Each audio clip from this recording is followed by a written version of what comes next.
Hi எல்லாருக்கும் வணக்கம். நம்ம அழகே அழகு சீரியலில் சுரேஷ் அழகுமதி கல்யாணம் நடந்து போச்சு. அதுக்கப்புறமா நம்ம அழகுமதி இந்த தங்கராஜை வெளுன்னு வெளுத்து வாங்குறாங்க. என்ன பண்ணுறாங்க தெரிஞ்சுக்கிறதுக்கு இந்த வீடியோவுக்கு ஒரு லைக் போட்டுக்கோங்க. ஸோ பார்த்தீங்கன்னா நம்ம அழகுமதி கழுத்தில் வேண்டா வெறுப்பா இந்த சுரேஷ் தாலியை கட்டினா அடுத்த நிமிஷம் நம்ம அழகுமதி மேடையிலேருந்து கீழே இறங்கி தாலி கட்டியாச்சுல, இதுக்காக தானே எங்கள் குடும்பத்தை நைட்டோட நைட்டாக எங்கள் அப்பாவை வச்சு என்னை ப்ரெஸ் பண்ணி எங்கள் அப்பாவுக்கு ஹார்ட் அட்டாக் வர அளவுக்கு கொண்டு போனீங்க. எங்கள் அம்மா என் காலில் விழுந்து ஒன்று கல்யாணம் பண்ணுற அளவுக்கு சம்மதம் பண்ண வச்ச. இதோ இந்த தாலி என் கழுத்தில் ஏறிடுச்சு. சம்மதமா? திருப்தியா? இனி நான் இந்த மண்டபத்தில் இருக்கணும்னு எந்த அவசியமும் இல்லையே. உங்களுக்கு கல்யாணம் நடக்கணும்னு தானே நினச்சிங்க. இதோ நடந்துருச்சு. நீ போட்ட மாலை என் கழுத்தில் இருக்கணும்னு அவசியம் இல்லை அப்படின்னு சொல்லி நம்ம அழகுமதி கழுத்தில் இருக்க மாலையை தூக்கி எறிய, அந்த நேரத்தில் அப்போ தான் ஹாஸ்பிட்டல்லேருந்து வந்த அழகுமதியோட அப்பாவும் அம்மாவும், ஏய் என்னடி பண்ணிக்கிட்டு இருக்க, இதுக்கு தான் கல்யாணத்துக்கு நான் சொன்னோன்னே கிளம்பி வந்தியா அப்படின்னு கேட்க, நீ சொன்ன மாதிரி நீ என் காலில் விழுந்து கேட்ட மாதிரி இதோ என் கழுத்தில் இவன் கட்டின தாலி ஏறிடுச்சு. கல்யாணம் முடிஞ்சிருச்சு. இனிமே அப்பா அம்மா அப்படிங்கிற உறவோட என் பின்னாடி நான் எங்கே போனாலும் வந்துடாதீங்க. நான் அந்த வீட்டில் இருக்கணும், அவ்வளோதானே. இதோ இவன் கூட நான் இப்போ இவன் வீட்டுக்கு போயிடுவேன். இனிமேல் உன் முகத்திலே நான் முழிக்க மாட்டேன். உனக்கும் உன் வீடும் உன் புருஷனோட வேலையும் தானே முக்கியம். நான் நாசமாக போனாலும் பரவாயில்ல அப்படின்னு இந்த பொறுக்கிக்கு என்னை கல்யாணம் பண்ணி வச்சிட்டீங்கல்ல, நீங்கள் இனிமேல் எனக்கு வேண்டாம். எந்த உறவும் சொல்லிக்கிட்டு என்னை எட்டி கூட பார்க்க வந்துடாதீங்க. நான் எப்படி போனால் உங்களுக்கு என்ன, அவ்வளோதான், என் வாழ்க்கை போச்சு அப்படின்னு சொல்லி நம்ம அழகுமதி கண்ணில் கண்ணீர் விட தங்கராஜ் வந்துடுறாரு. என்ன உன்னை பாதாள கிணத்துல தழுத்து விட்ட மாதிரி சொல்கிற?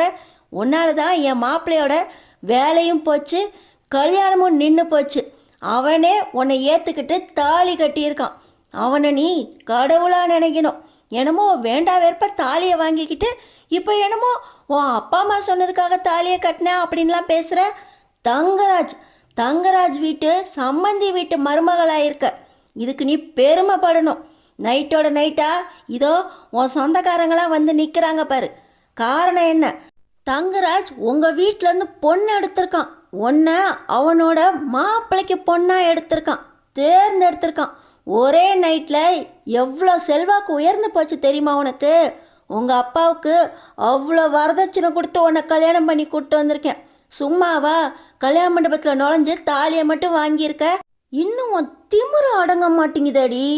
அடக்குறேண்டி அப்படின்னு இந்த தங்கராஜ் அவரோட பெருமையை பேச, யோ அப்படின்னு சொல்லி நம்ம அழகுமதி ஓங்கி ஒரு அறை விடுறாங்க தங்கராஜா. கல்யாண மண்டபமே ஸ்தம்பிச்சு போயிடுது, அமைதியாயிருது. தங்கராஜ் மேலே இந்த பொண்ணு கை வச்சிட்டா இந்த பொண்ணுக்கு எவ்வளோ திமிரு இருக்கணும். ரொம்ப தைரியமான பொண்ணாக இருக்காளே. தங்கராஜே ஆட்டங்கான வச்சிட்டா எதிர்த்து பேசுகிறதோட இல்லாமல் ஒரு அறை வேற அரைஞ்சிட்டாளே அப்படின்னு எல்லாரும் பார்க்க, இங்கே சுரேஷ், ஏய் யார் மேலடி கையை வச்சா அப்படின்னு சொல்லி கழுத்தை பிடிச்சி நெரிக்க போகிறாரு. டேய் சும்மாடா, கொலை வெறியில் இருக்கேன் அப்படின்னு சுரேஷை மிரட்டுறதோடு இல்லாமல் அங்கே இருந்து சுரேஷோட அப்பா அம்மா வந்துடுறாங்க.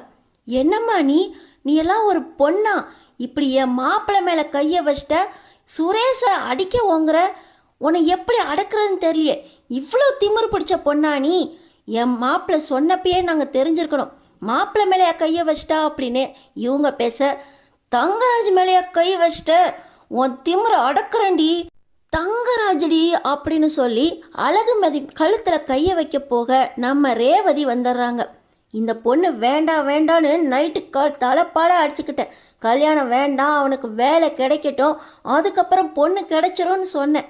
பார்த்தீங்களா நீங்கள் பண்ண தப்பு, நல்ல பொண்ணையும் இவ்வளோ கோவப்பட வச்சிருச்சா அப்படின்னு ரேவதி வர, நீ வாயை மூடிக்கிட்டு இரு, என்னோட மச்சான் வாழ்க்கையை எப்படி பார்த்துக்கணும்னு எனக்கு தெரியும் அப்படின்னு சொல்லி இந்த அழகுமதி கிட்ட சண்டைக்கு போகிறாரு தங்கராஜ்.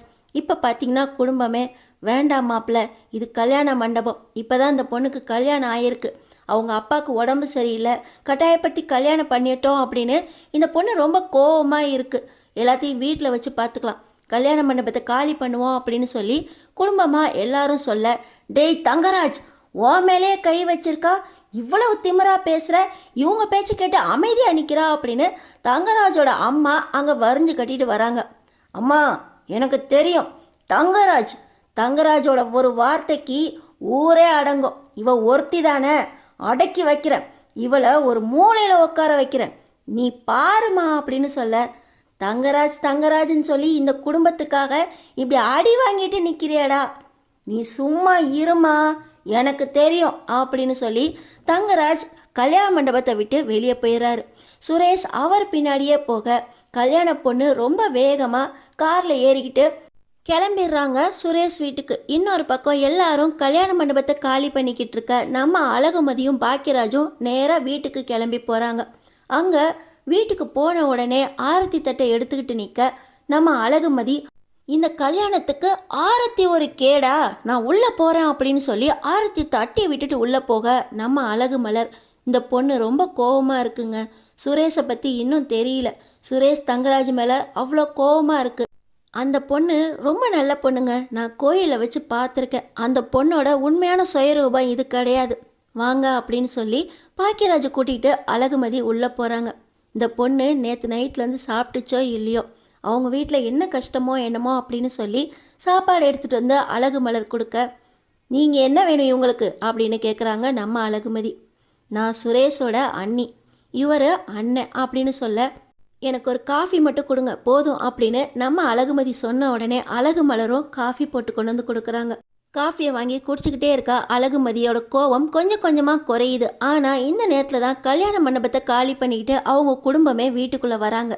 எங்கே அந்த பொண்ணு வீட்டுக்குள்ளே வந்துட்டாளா, ஆரத்தி தட்டெல்லாம் பறந்து கிடக்கு, இதை கூட எடுத்து வைக்காம அந்த அழகு மலர் என்னதான் பண்ணுறா, மலரே அப்படின்னு இந்த ராஜலட்சுமி வீட்டுக்குள்ளே நுழைற, இதை வந்துட்டேன் அத்தை அப்படின்னு சொல்லி நம்ம மலர் வெளியே போக, இது என்ன இவ்வளோ வேகமாக ஓடுறாங்க, எதுக்கு இவங்களுக்கெல்லாம் பயப்படணும் அப்படின்னு நம்ம அழகுமதி மலரையே பார்த்துக்கிட்டு இருக்காங்க.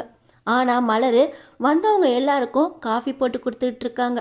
எல்லார்கிட்டையும் ஓடி ஓடி வேலை செஞ்சு, உங்களுக்கு என்ன வேணும், சாப்பாடு வேணுமா, காஃபி எடுத்துகிட்டு வருமா, டீ எடுத்துகிட்டு வருமா, ஜூஸ் எடுத்துகிட்டு வருமா அப்படின்னு பார்த்து கேட்டுக்கிட்டு இருக்கா.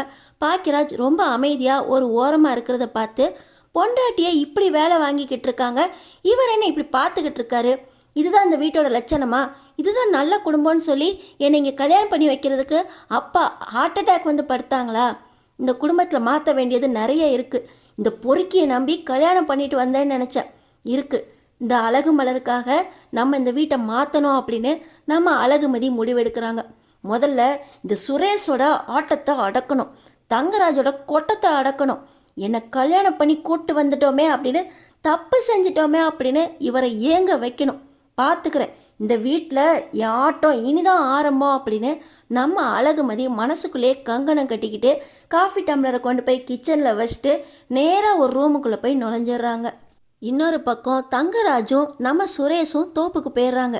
டேய், இவளோட திமிரை அடக்கணும்டா, இவரோட திமிரை அடக்கி நான் செஞ்ச தப்பு அப்படின்னு என் காலில் விழ வைக்கணும்டா அப்படின்னு தங்கராஜ் சொல்ல, மாமா 6 மாதத்துக்கு அப்புறம் போடலாம் அப்படின்னு சொன்னீங்க, இவளாம் 6 மாதம் கூட தாங்க மாட்டா, 2 நாள் கொடுங்க, சாட்சியே இல்லாமல் இவளை முடிச்சுட்டு நான் அடுத்த வேலையை பார்க்குறேன் மாமா அப்படின்னு சொல்லி நம்ம சுரேஷ் சொல்ல, டேய் பொறுமையாக இருடா, நான் அங்கே இவ்வளோ கோவத்தையும் காட்டியிருந்தேன்னா அங்கேயே அவளை தூக்கியிருப்பேன், இவளுக்கு கொஞ்சம் டைம் குடிக்கணும், உன் வேலை கைக்கு வரணும், அது வரைக்கும் பொறுத்துரு, அப்புறம் போடலாம், என் கோவத்தெல்லாம் அடக்கி வச்சிருக்கிறது உனக்காக தான்டா மச்சான் அப்படின்னு தங்கராஜ் சொல்ல, எல்லா கோவத்தையும் அந்த அழகுமதி மேலே இன்னைக்கே இறக்குறேன் அப்படின்னு சுரேஷ் வீட்டுக்கு கிளம்புறாரு. அடுத்தடுத்து சுரேஷுக்கும் அழகுமதிக்கும் என்ன ஆட்டம் நடக்க போகுது, என்னென்ன நடக்க போகுதுன்னு முன்கூட்டியே தெரிஞ்சுக்கிறதுக்கு நம்ம சேனலுக்கு சப்ஸ்கிரைப் பண்ணி தொடர்ந்து பாருங்கள்.